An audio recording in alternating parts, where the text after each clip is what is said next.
Guys, nakasando ko Gabi na po, ang Monday. Punta ako school kanina, nagbayad sa cashier, mga 8. Then, after nun, nagpasay na ako agad ng clearance. Mabilis lang ako natapos, mga sabihin mo lang 20-30 minutes, tapos na lahat ng processing.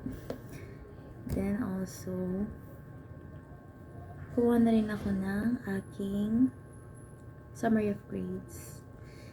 Nakita ko na yung grades ko, guys. Yeah.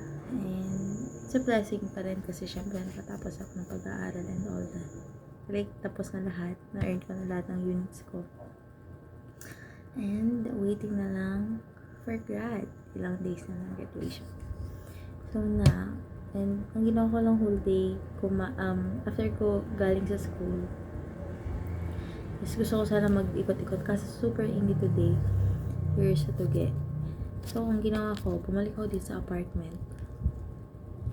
Nagluto, bumili ako ng hotdog and ng egg for my lunch. Yung dinner ko na rin siya kanina. Ang itim naman. Kasi mahina ilaw. Then, after nun is, wala, natulog lang ako ng cellphone, humiga. Nagising ako kanina mga alas 4. Tapos, nagutom ako. Kasi guys, di ba first meal ko yon kaninang umaga, mga alas 9, magte-10. At sa tulog ako hanggang 4. So, tignan natin kung late ba ako matutulog ngayon kasi nga mabay-habay yung tulog ko. Then, after ko kumain, ako natapos kumain, mga 5, ganun. Tapos, muna sa baba, bumili ako ng necessities kasi wala na akong panghugas ng plato. So, bumili ako sa baba. So, last, bumili ako ng bread kasi I'm craving for bread.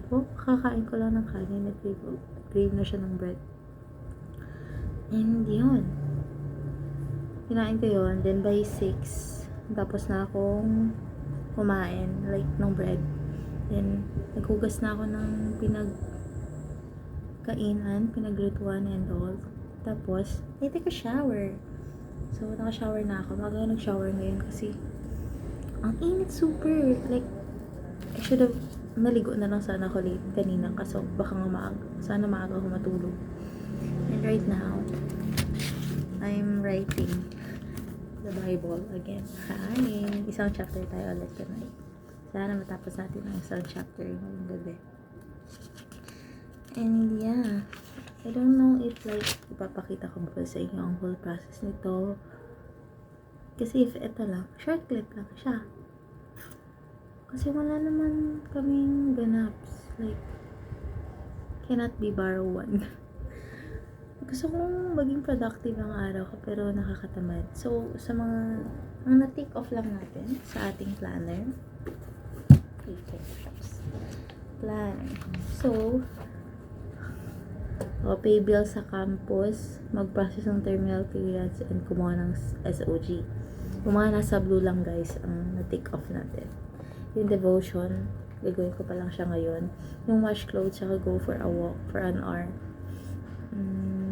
I think hindi ko siya nagawa. I mean, nag-walk naman ako, pero hindi siya 1 hour. Yung processing and clearance, 30 minutes. Not for 1 hour. Pero I want it like dire-diretso sana. Pero hindi ko siya nagawa. Kasi nga ang init today. Not giving yung init. Yeah, tomorrow is baka mag-wash ako ng clothes. Ayusin tong apartment. Fix my things again. Kasi guys, kakaayos ko lang, diba? Magulo na naman siya. Magpupunta kasi ako sa friend ko sa Miyerkules kasi magpaprint ako sa kanya ng mga pictures and all. Yun pa, gagawa pa ako ng ibibigay sa mga friends ko for grad. Yeah, that's it. At least magawa ko yung mga main na need kong magawa.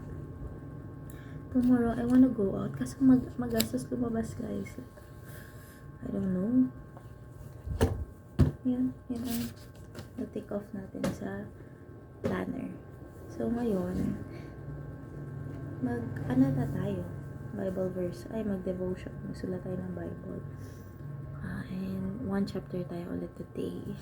Or 1 chapter. Baka mag 2 chapters sa ngayon. Let's see kung hanggang saan ang kaya kong gawin. Pero hindi ko na kayo isasama dito guys kasi it's my time. It's me and my time for the Lord. Basta oras ko to and may Jesus. And syempre, I want to listen to music while doing this. Para din, like, guys, ang ganda talaga pag ganito. Like, so good to see how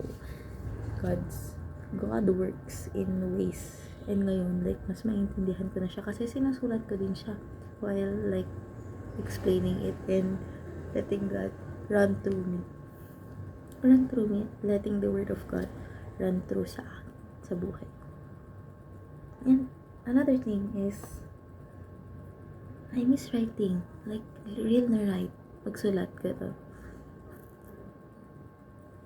Yeah. Gusto ko mag-stay sa campus kanina.